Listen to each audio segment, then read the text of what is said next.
Thank you very much, Kevin, and thank you, Bill, for that opening prayer from a distance. Always good to hear from Mr. Fox. I like his description of the past week's activities being obstacles.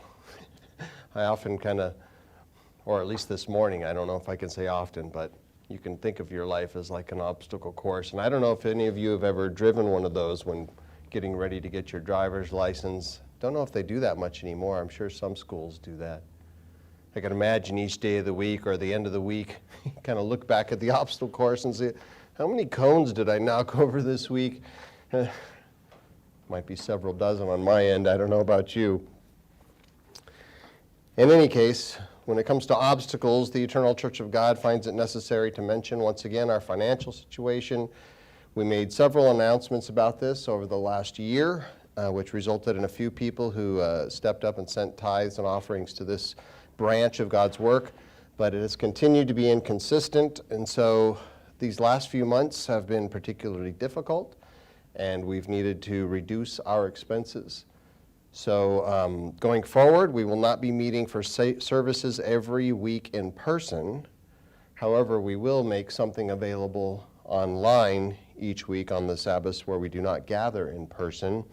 That will reduce some of our expenses as far as hall rental, but also it allows for me to have more time during the work week to work outside of the church so that I can bring in more income to make ends meet for my family. The mailings of our free literature will continue for now. The number of requests and material that we've sent out over the last, it's almost 25 years now since we began as an organization and started sending out material. We're going to continue to do that, sending packages all around the world. And because of the number of packages or booklets we've sent out over the years, we are sure that there are still many people who have found this work helpful and continue to find it beneficial. And the statistics for our website traffic as well as attendance for online services show that there are people out there that are finding this work valuable, but not too many respond with God's tithe and offerings to help this branch of the work. So again, we are reaching out. If any of you find this work valuable, our efforts to be transparent as to the understanding of the Scriptures, an honest understanding of the Scriptures, and you have benefited from what we are doing or do find it helpful, we ask that you direct God's source of ministerial support to this branch of God's work on a regular basis. It would be much appreciated. Of course, prayers are always appreciated and encouraged, but understand along with prayer is a need for action on our part. And it's similar to God's Spirit leading James to say that doers of the work will be blessed in what they do, not hearers only. So we are doing the work, we are preaching, we are teaching the truth without restraint about many topics that are not covered by most churches of God out there. Some would consider them controversial topics, and God has blessed us in many ways, particularly with a good understanding of the Scriptures.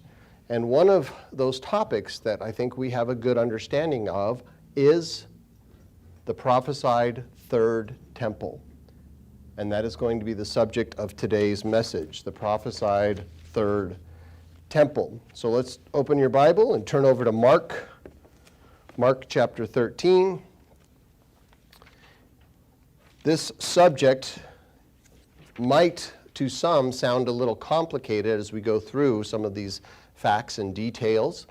So I encourage you, if there is something that you don't quite understand that is about the subject or a related topic, make notes. You're welcome to ask questions during our discussion period after services.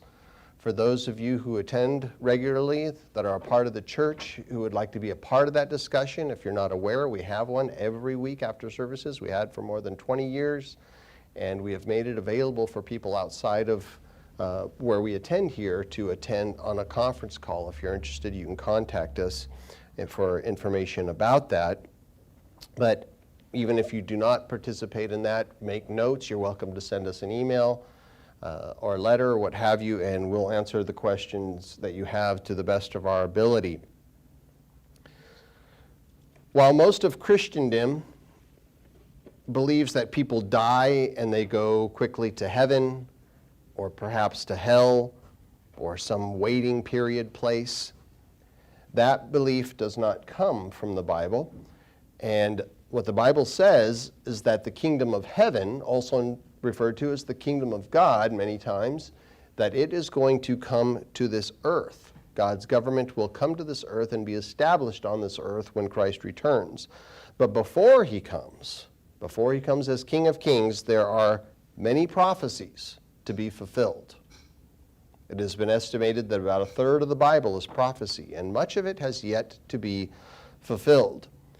The book of Revelation, for example, is vastly a book filled with prophecies that are mostly about the last days, but there are other books, clearly, in the Bible, including Isaiah and Ezekiel and Haggai and Micah and Zechariah, and just about every book of old, and even the books of the New Testament contain details about days that are leading up to the end.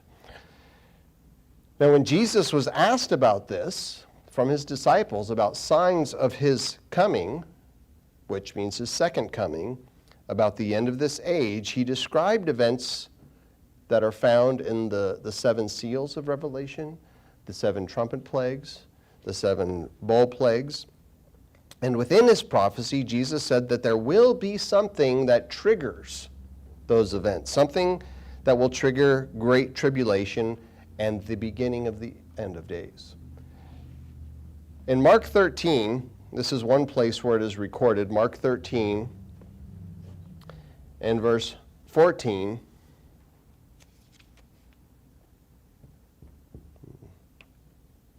Let me see, is that correct? Yes. Verse 14, where it says, "So when you see the abomination of desolation spoken of by Daniel the prophet, standing where it ought not," meaning where it ought to be, it's not appropriate, let the reader understand, "then let those who are in Judea flee to the mountains. Let him who is on the housetop not go down into the house or take anything out of his house. Let him who's in the field not go back to get his clothes.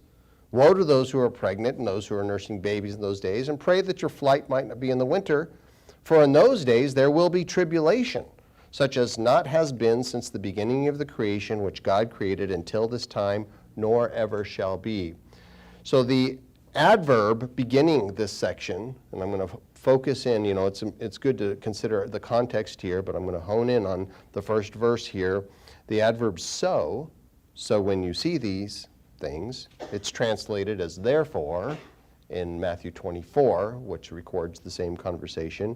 It indicates that the abomination of desolation spoken of by the prophet Daniel will come before the seals and the plagues, before great tribulation.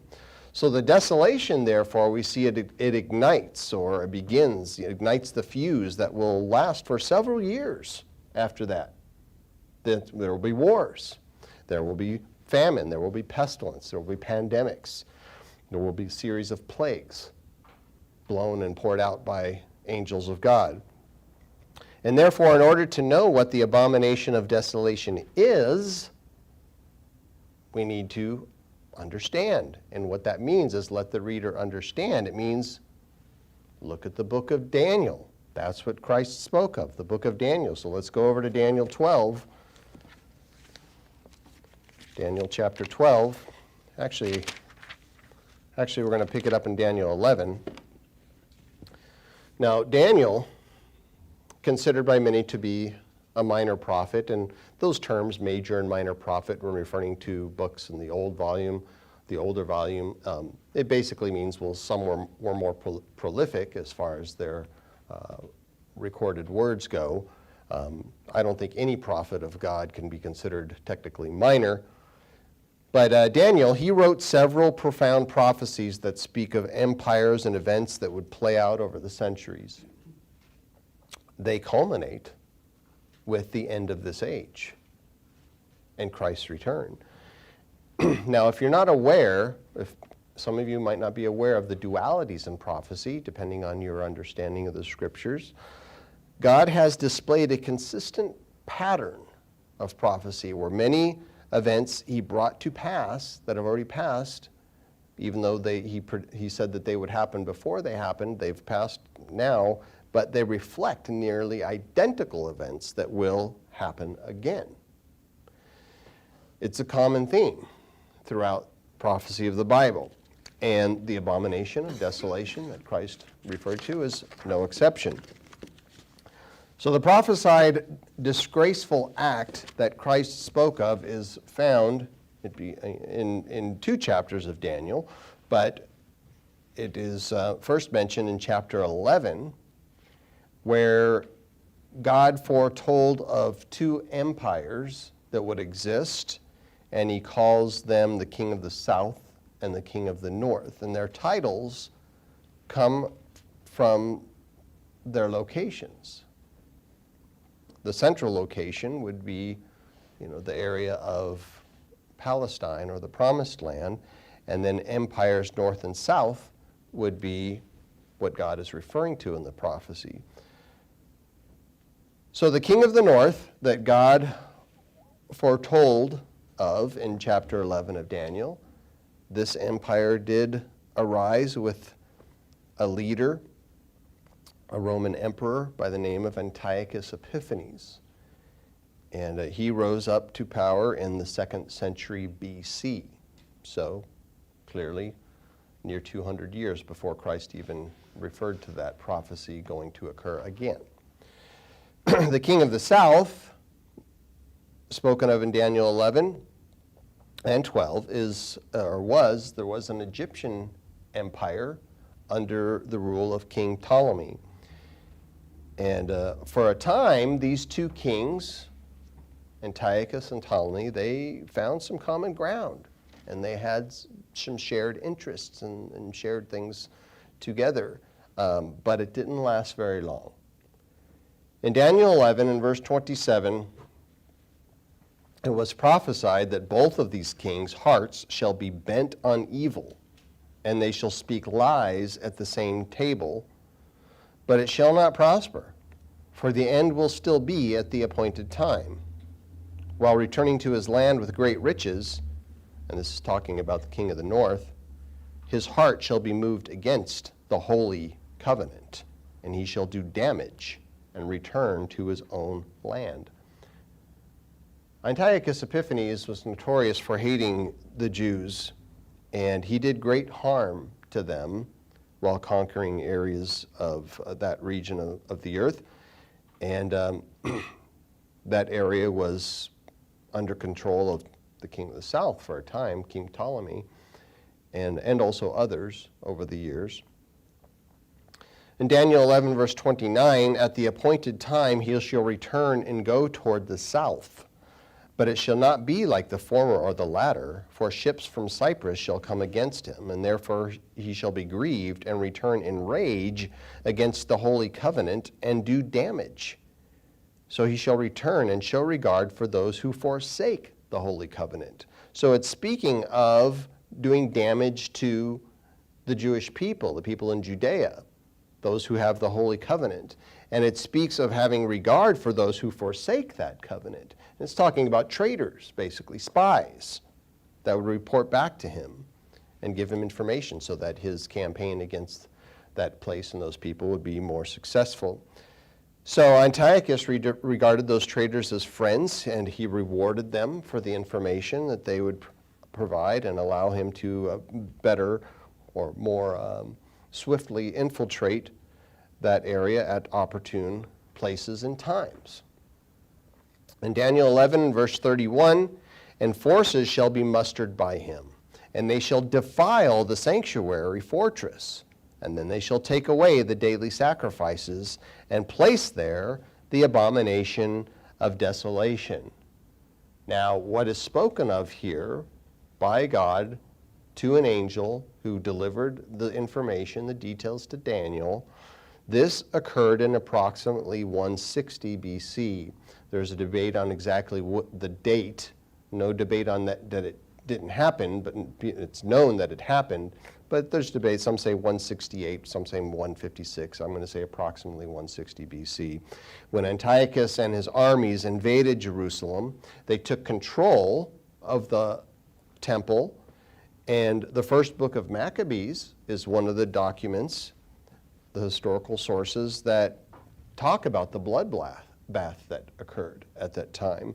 And they indicate that Antiochus desecrated the holy place when he erected an altar of Zeus on top of the bronze altar where offerings were made, and he sacrificed a pig. Now, as we know, unclean animals were never allowed as offerings, and clearly an idolatrous altar placed on top of God's altar is an infamous and a desecrating act. But this abomination that was carried out by Antiochus Epiphanes is not the main event that Christ spoke of. It was a type. And we'll see that as we go forward. It happened in the 2nd century. It was documented by Maccabees and others. But if we believe Jesus, he said that it will happen again before the last days begin.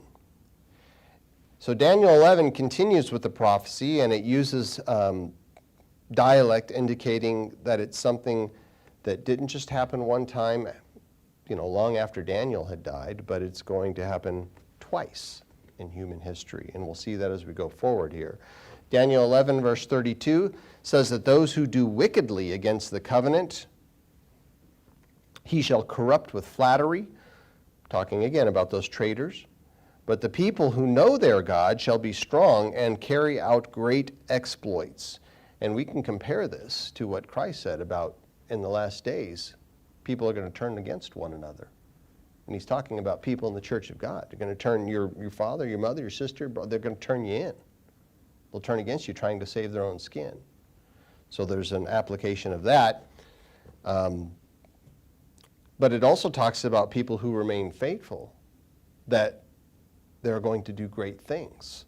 And they did do great things when this happened the first time. The era of the Maccabees, they were a strong and faithful people because of their devotion to God. And they did great things by restoring the temple, by establishing Judea as a well-respected nation in the Middle East, a nation under God. And they were, according to our studies, and we have it in our booklet, a couple of sections in our booklet, Evidence for Errors, they were the Philadelphian era of the Old Testament.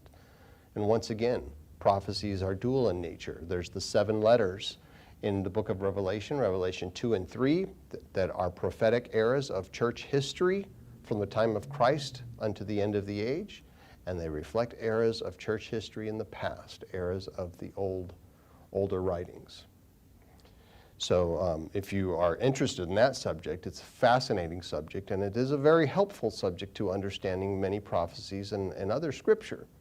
And you're welcome to request a free copy, or there's some on the table over there of Evidence for Errors. So Daniel 11:33, it talks about these faithful people that will carry out great exploits. It says, and those people who understand shall instruct many, yet for many days they shall fall by sword and flame, by captivity and plundering.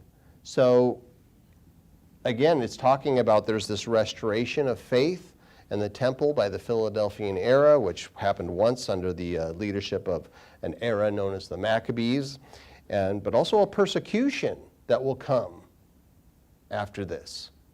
And in my mind, this is fitting with the prophecy of Laodicea, the Laodicean era, foreshadowing the era of the Pharisees that eventually suffered greatly, not long after Christ's death, when Rome came in and just laid waste to the whole area, disbanded the priesthood, destroyed the temple once again.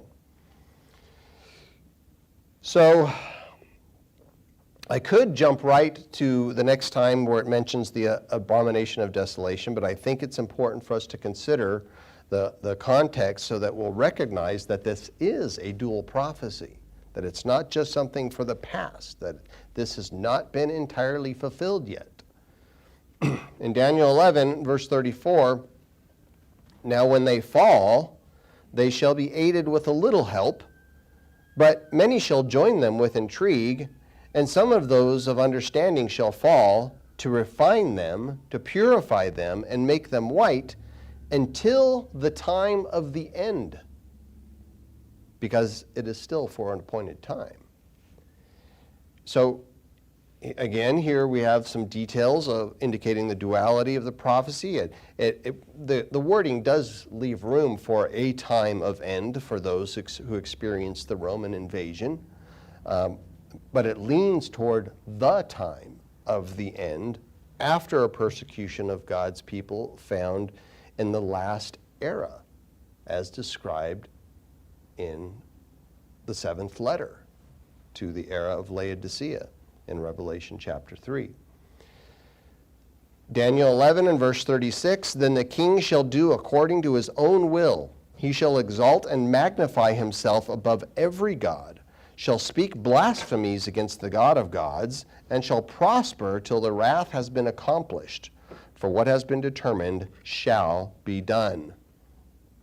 And so again, we're moving toward that event once again. The abomination of desolation was mentioned once already, and interesting, it happened once already, but it's going to happen again. Now, the next two verses after this, verses 37 and 38, they're interesting. I do not entirely understand the description of the terms. I have an opinion, and I'm not going to speculate on them because it's really not important for the main topic of this sermon.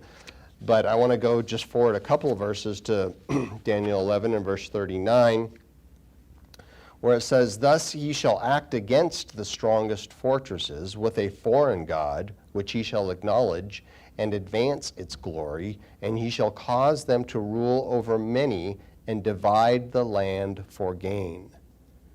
So, again, this was partially fulfilled in the 2nd century BC. Antiochus did worship Zeus. He was fixated on war and weaponry, but due to a lack of details about everything Antiochus did and exactly what kind of a person he was, including his sexual preferences, which is mentioned in the few verses that we skipped, we can't match up every part of that prophecy to Antiochus. However, when what Paul calls the man of sin, who I believe is the same person we're talking about here, the king of the north, when that man comes on the world scene, I'm sure we will know all of those details about this individual. I mean, we have social media and all this stuff going on where it's pretty hard to hide stuff today, but people with that mindset and those behaviors actually kind of are proud of it. They want to flaunt that activity and their interests. But let's go on to the main topic here, because in the next verses is where we see more specific on what things to look for as the end approaches.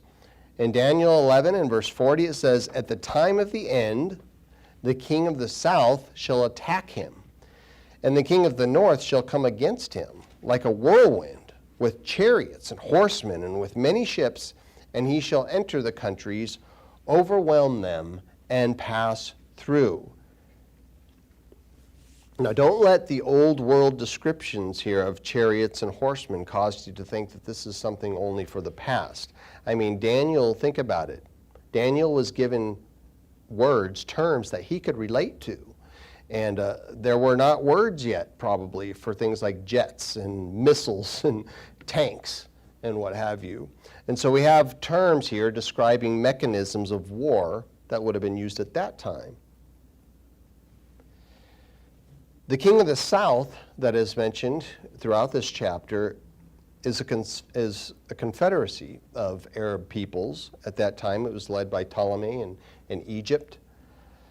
While the north is that of what is now called Europe, a confederacy of those peoples, but under one empire.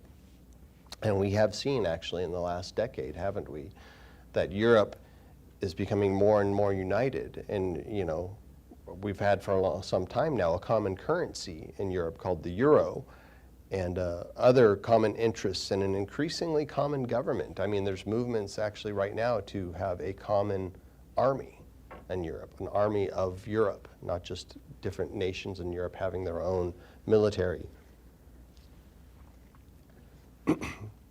So that confrontation between a confederacy of south of Jerusalem and an empire north, it's going to be another sign to look for.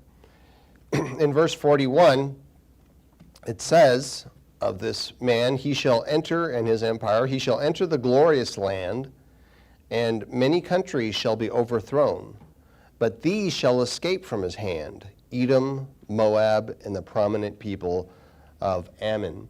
Now again, he's using terms that Daniel could relate to and did not use names of nations as they are today. Entering the glorious land, it says, is referring to the promised land, which the capital of is Jerusalem. And there are countries in between him and Jerusalem. But those overthrown will not have to be just ones that are north and south, because this is going to be an escalation toward world war. Some would say World War III.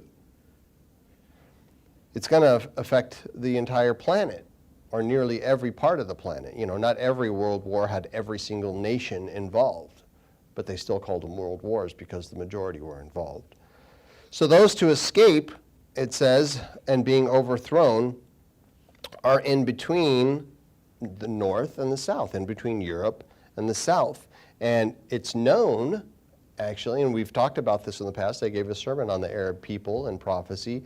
It's known that the descendants of Edom, Moab, and Ammon are the people, known vastly the people in Turkey and in Jordan today, and they are north of Jerusalem. In Daniel 11, verses 42, and I'm going to go through 44, it says,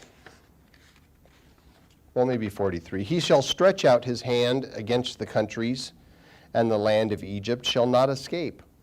He shall have power over the treasures of gold and silver, and over all precious things of Egypt. Also the Libyans and Ethiopians shall follow at his heels. Now, while this is happening, and again, you know, he's using terms about Libyans and Ethiopia. It doesn't mean necessarily Libya, although it might involve Libyans that are the Libyans of today, and it will likely involve the Egyptians of today.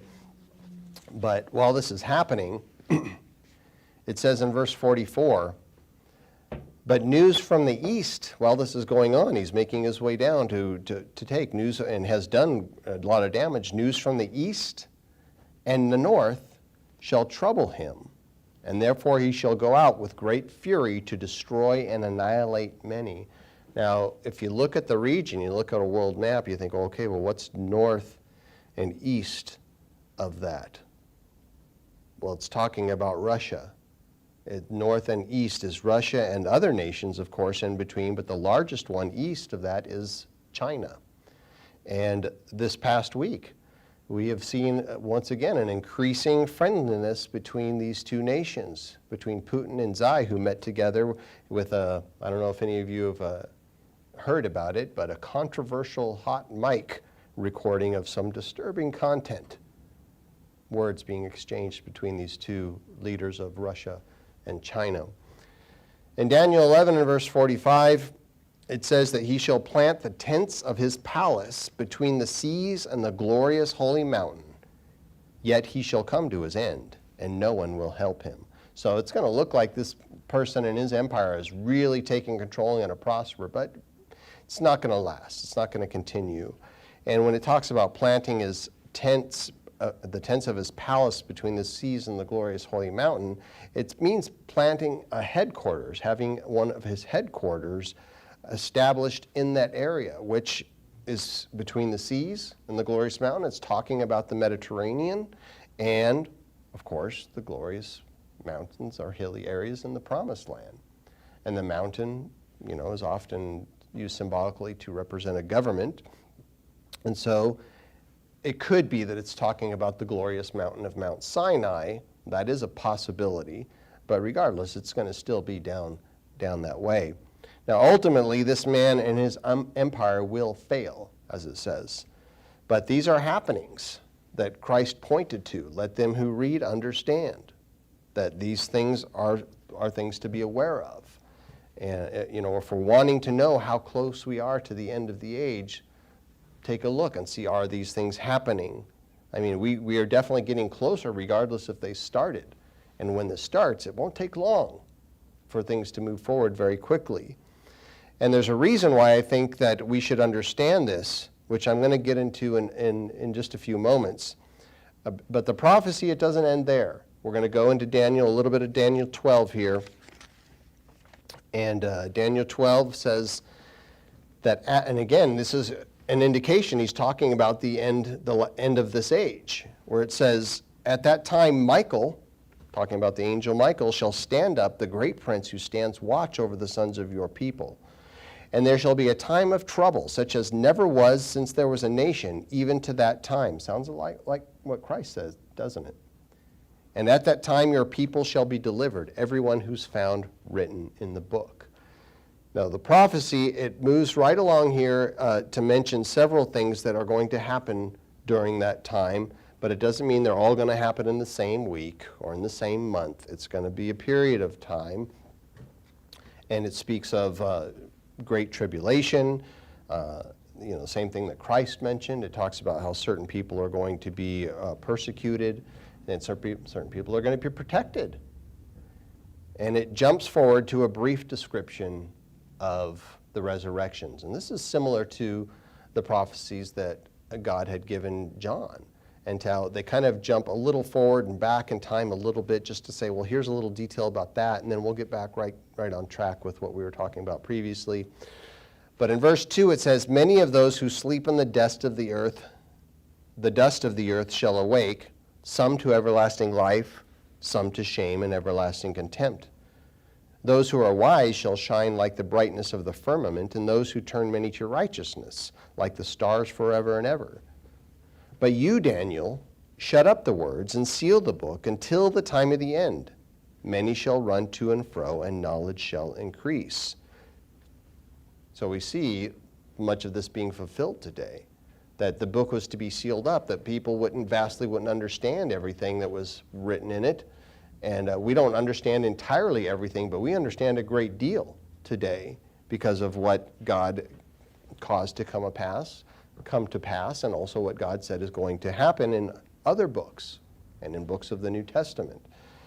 So a time of increased knowledge is another sign, and people running to and fro like busy bees. And could there be a more accurate description of what life is like for most people today?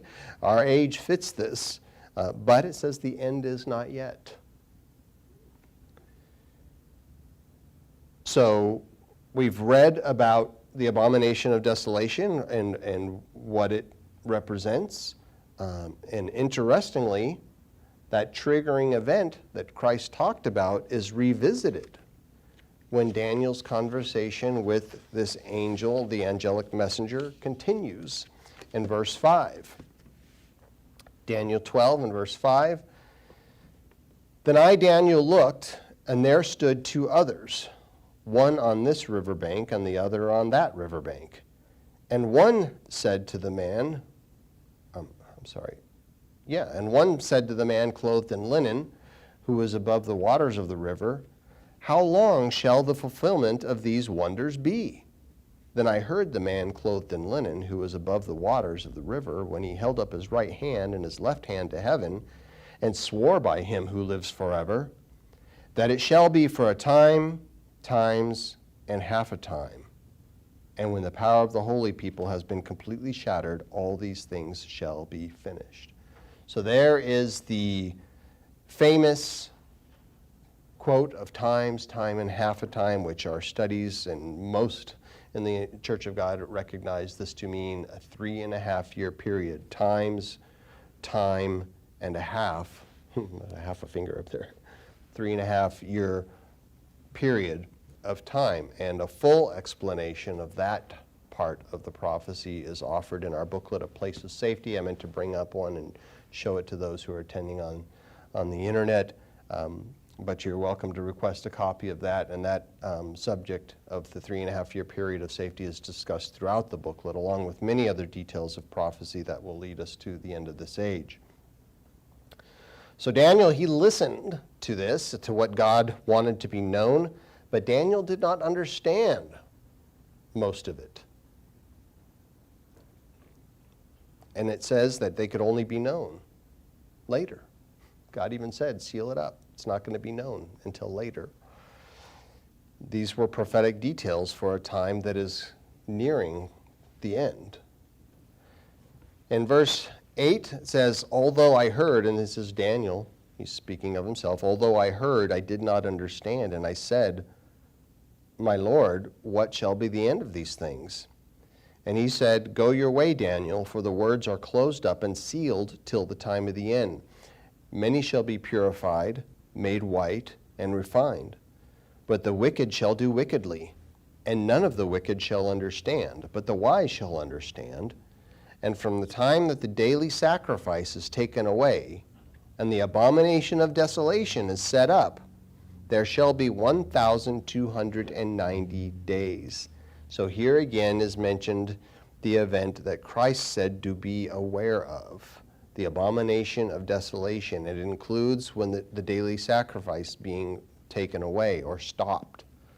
And this is important to know because the prophecy indicates that a temple built by people of God, collectively known as Jews, but they include other tribes of Israel, such as Levi and Benjamin, and even Ephraim and Manasseh may have part in lending support to such a structure, that temple will need to exist in the Holy Land before the prophecy can be fulfilled. Now, when it comes to the numbers, I won't get into the details. That says 1,290 days here.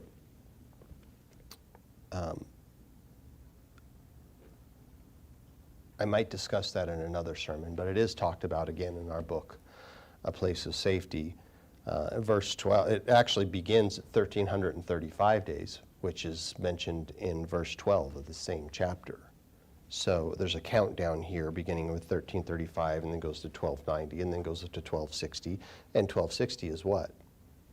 3.5 year period, times time and half a time. It's talking about the period of safety at that point. But the main point here is the abomination of desolation, the daily sacrifice being taken away, and there can be no question that this is information, it's about events to occur during the last years of mankind's rule on the earth. And so the one who God sent to deliver the details concluded here by saying in verse 13, but you, speaking to Daniel, go your way till the end, for you shall rest and will arise to your inheritance at the end of these days.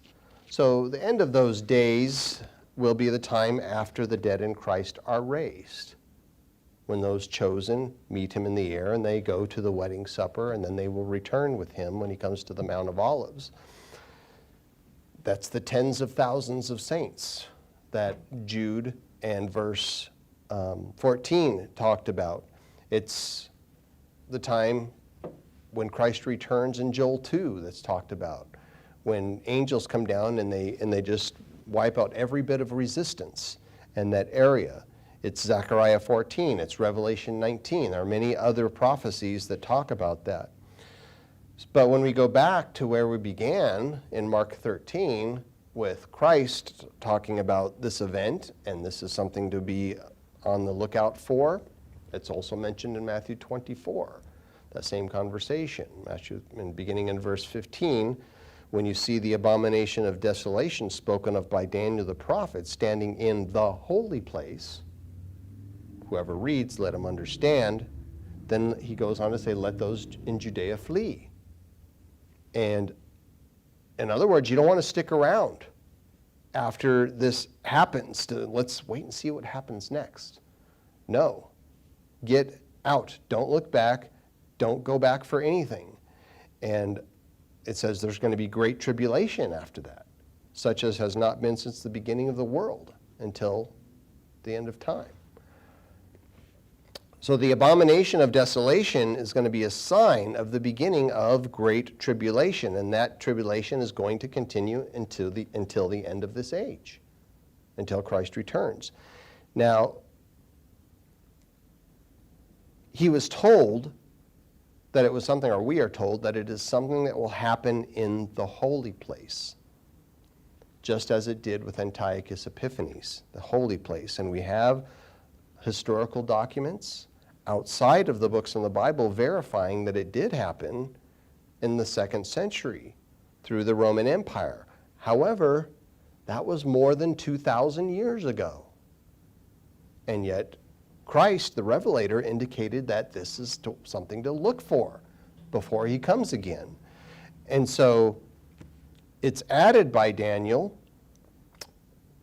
in the phrasing of the terms that he was given in the information that it is going to happen a second time, that the daily sacrifice will be stopped again. Now, the complete Jewish Bible translation of this scripture translates it as, and I'm going back and talking about Daniel, it says, from the time the regular burnt offering is taken away, and the abomination that causes desolation is set up, there will be 1,290 days. So the only conclusion that I can come to, and I think that anybody, if you're, being entirely honest about what the scriptures say and what they don't say, is that there will have to be another temple that the Jews will build standing in Jerusalem with a Levitical priesthood making daily offerings before Christ returns. So the question becomes, why is this good for us to know?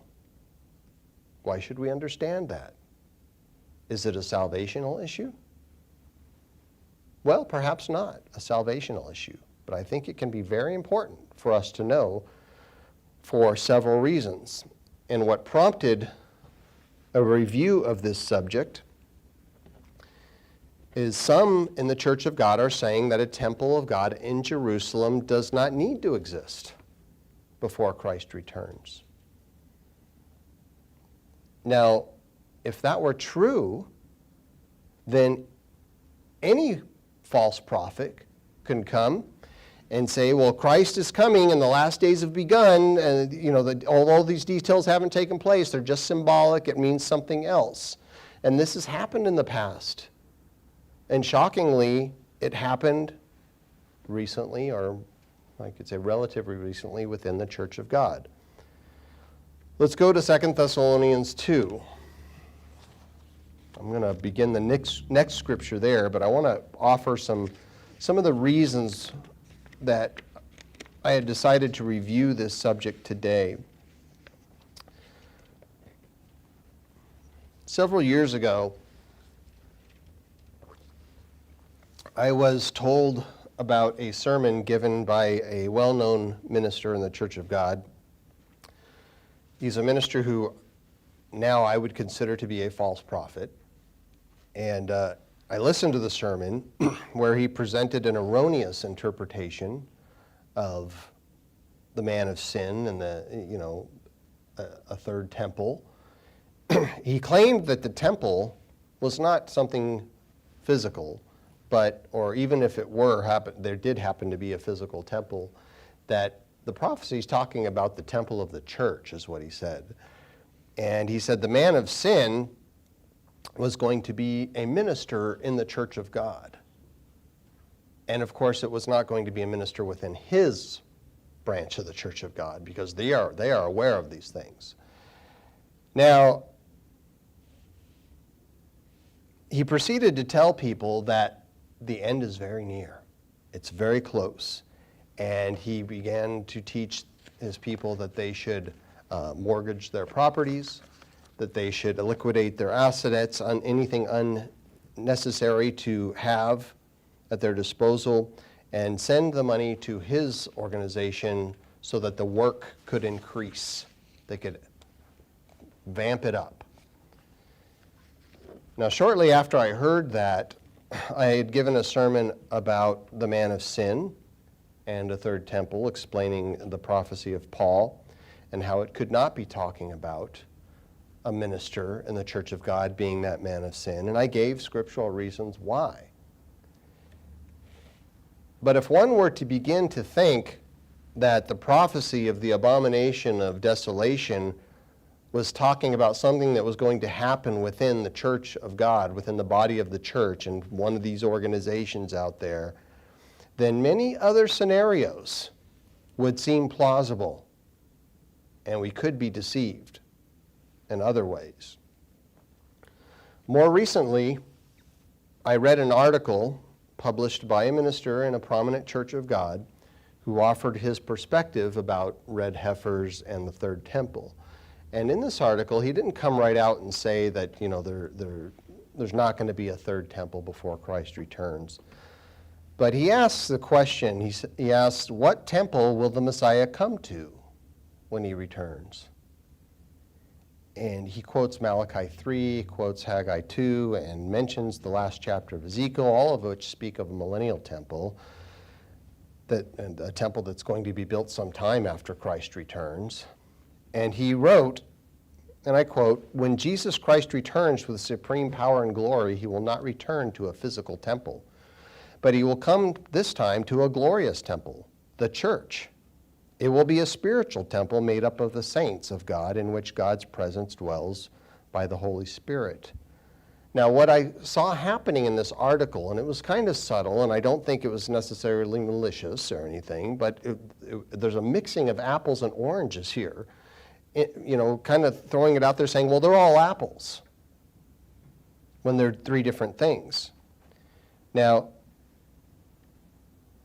the phrases are similar in referring to these temples. And I don't get me wrong, I don't think this man's perspective was intended to be misleading.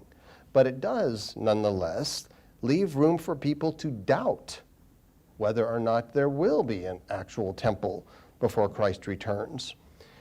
And it makes the prophecies, actually, as I read it, it makes the prophecies of a future temple and a figurative temple within the church and a third temple seem like they could all be speaking of the same thing.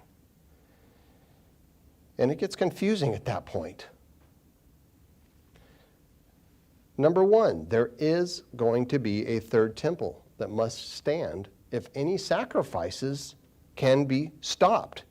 It will have to be a temple that God considers to be a legitimate temple that is raised in his honor. And that can be done by the Jewish people and the Levites.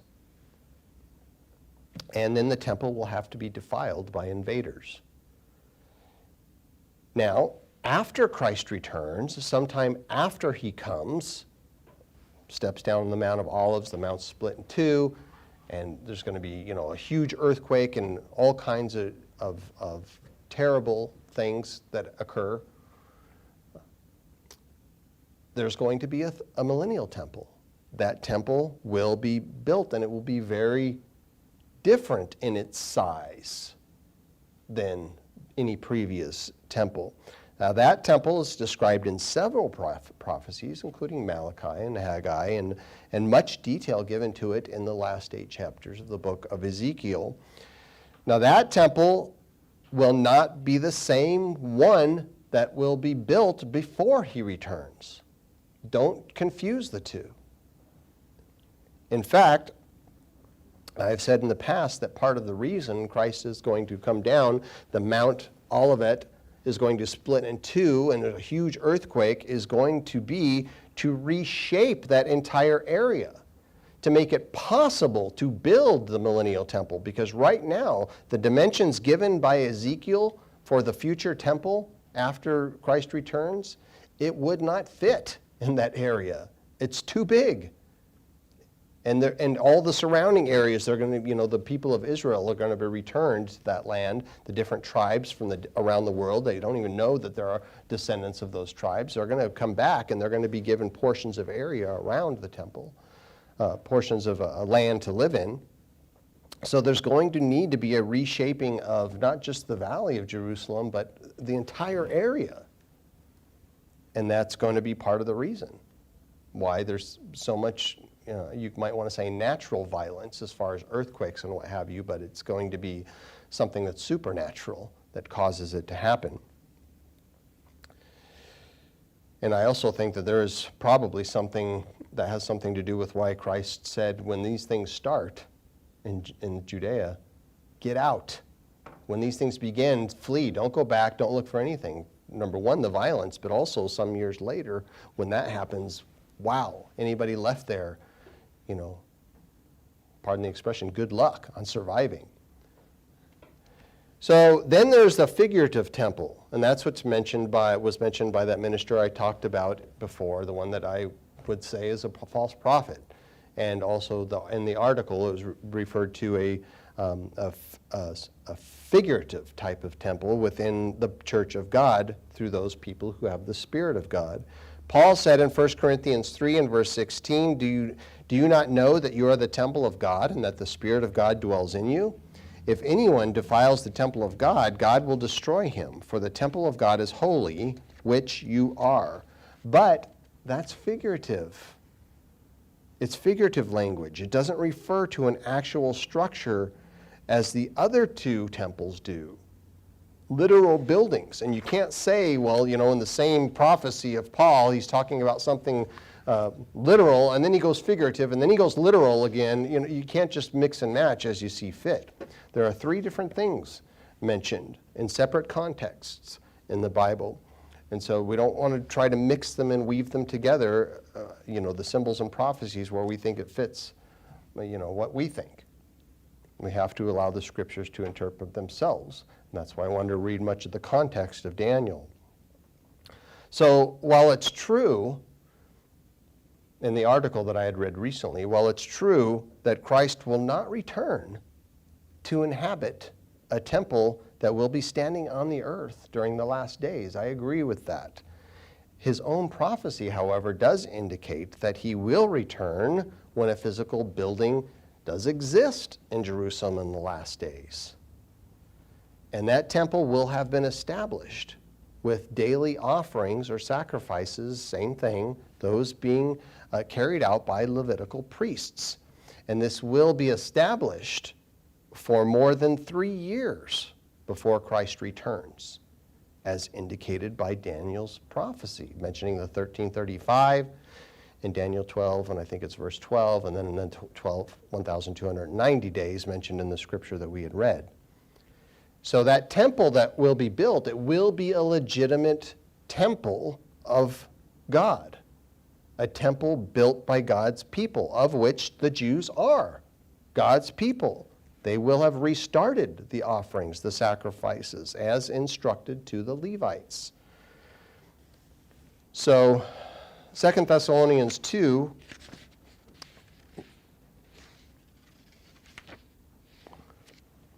some have wondered if the people, and this has caused some to balk at, this interpretation of the prophecy, but it's really not me interpreting it. I'm just explaining the details.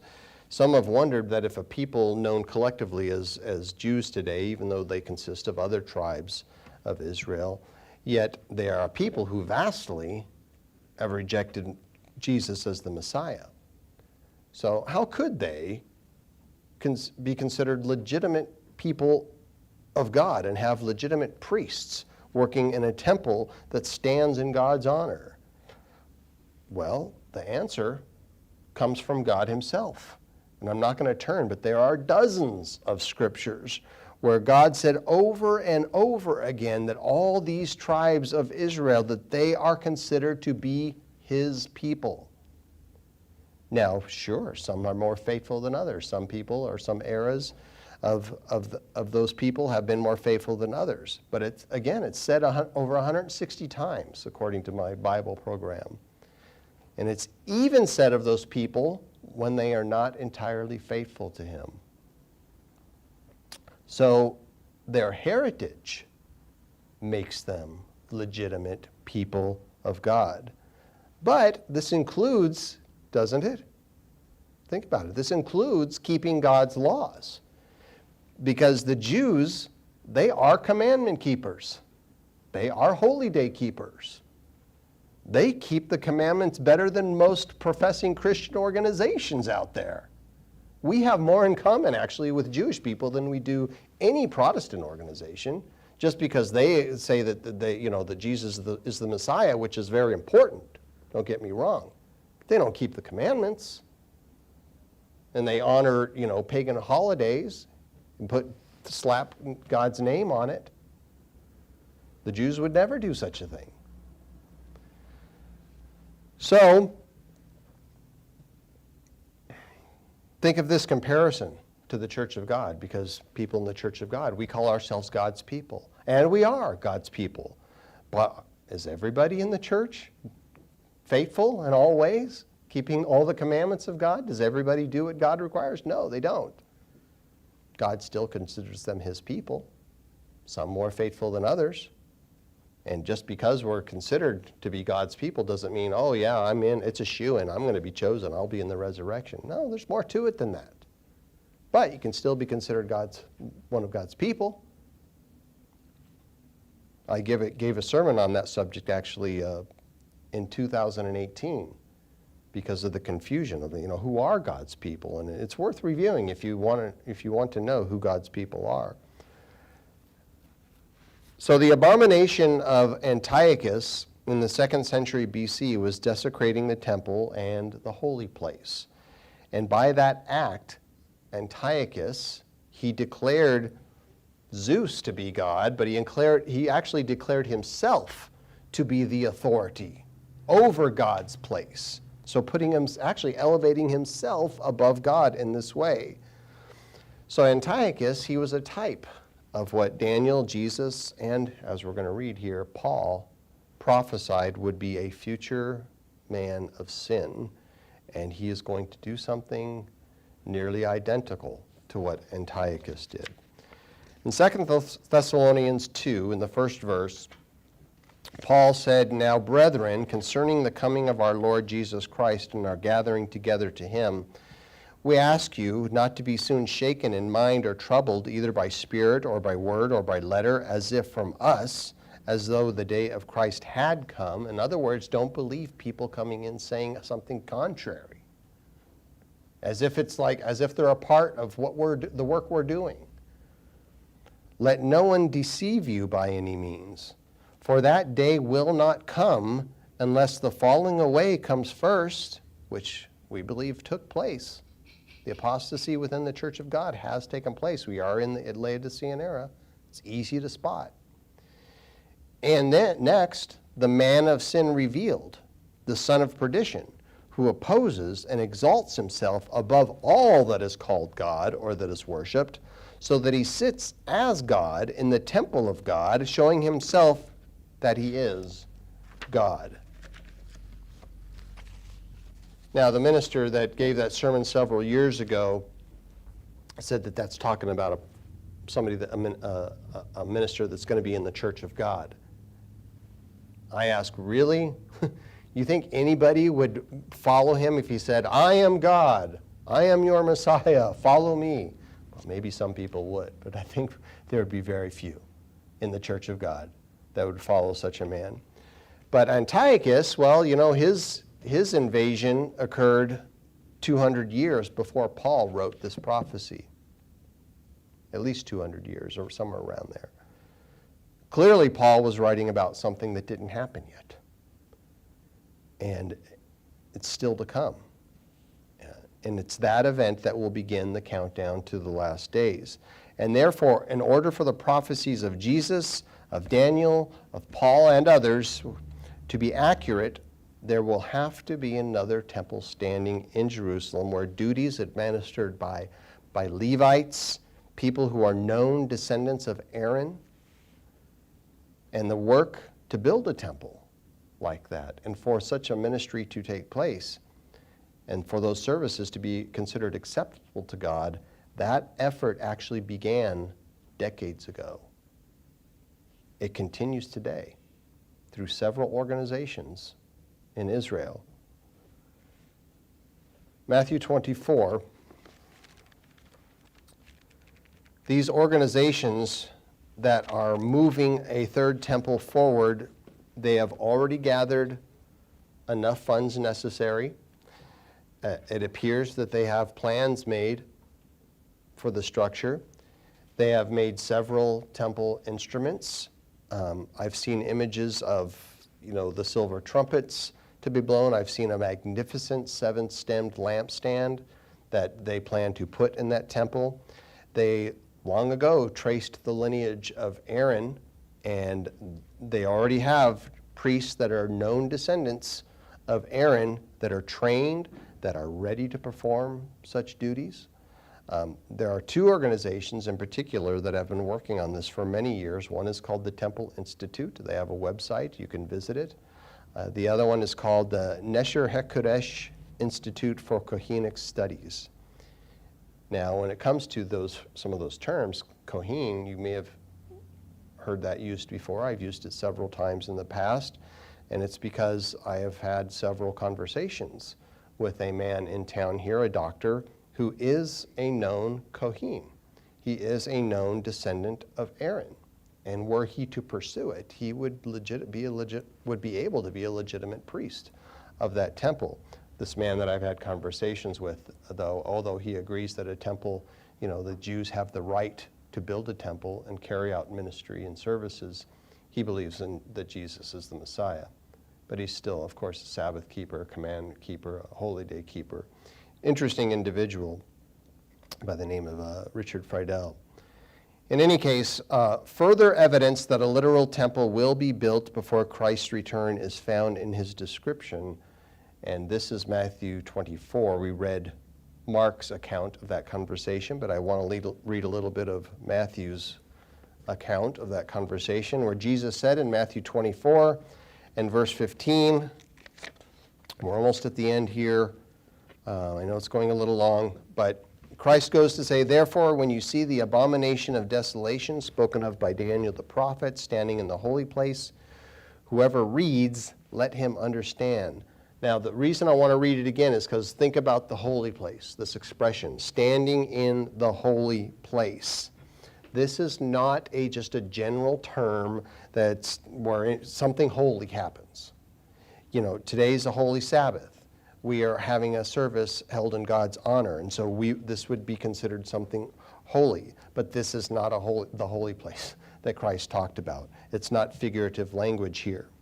The term Jesus used is referring to the place within God's temple where offerings were made, where holy things existed, or at least at one time, and it will again.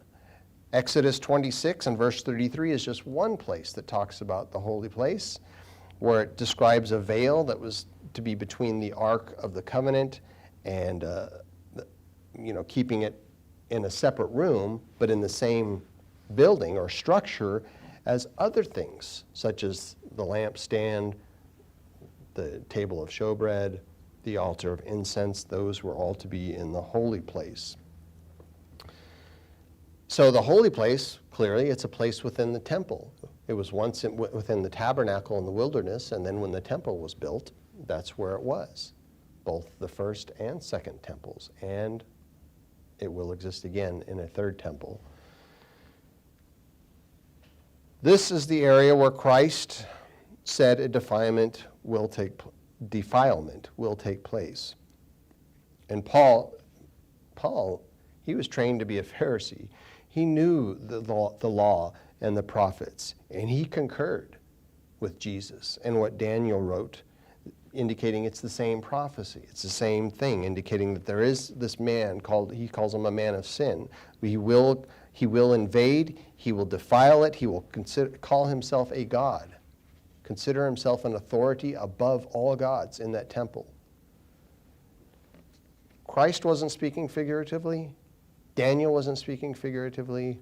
Paul's not speaking figuratively. And this is obvious when we read the next sentence, where Jesus warned in verse 16, "Then let those who are in Judea flee to the mountains. Let him who is on the housetop not go down to take anything out of his house, and let him who is in the field not go back to get his clothes." And again, the reason for the urgency is because it's going to get extremely violent, life-threatening, in that area when this happens. I mean, think about it. Judea is a place that's sacred to Jews and Christians and Muslims. And when it's invaded by an outsider who declares himself to be a god in place of all the other gods that those people worship, the three world's largest religions are going to go crazy. They are going to be hugely offended, and they are going to make a great effort to get this guy and his armies out of there. And not even just the nations, but people within. I mean, consider what terrorists do today. People will gladly consider themselves to be martyrs to try to get that guy out of the Holy Land. So Christ is saying, get out, because there's going to be a great and swift response to this. And that is when great tribulation begins. That's the trigger. After more than 3 years of violence, of plagues and disasters, the chosen saints are going to be raised. And we firmly believe that they're going to be raised on the day of Pentecost, which we believe represents that first resurrection. They're going to be raised, they're going to meet Christ in the air, they're going to go with him, they're going to experience a wedding supper, and then they will return sometime later. It's not going to be years later, but it's not going to be weeks either. I believe it'll be probably a few months or so, and they'll return when? When would they return? After Atonement, Satan is bound, they'll return Feast of Tabernacles. So that's what that represents, that Holy Day represents. And so this is some of the strong biblical evidence, in my opinion, and not just mine alone, that there will be a third temple in Jerusalem standing before Christ returns. There will be a Levitical priesthood that will be offering, making sacrifices and offerings in that temple. They will be considered by God legitimate in what they are doing, having the right to do that in their ministry and services. And they will be there doing it in the Holy Land, and there will be a defilement of the holy place, literally, not figuratively. And this will happen before Christ returns.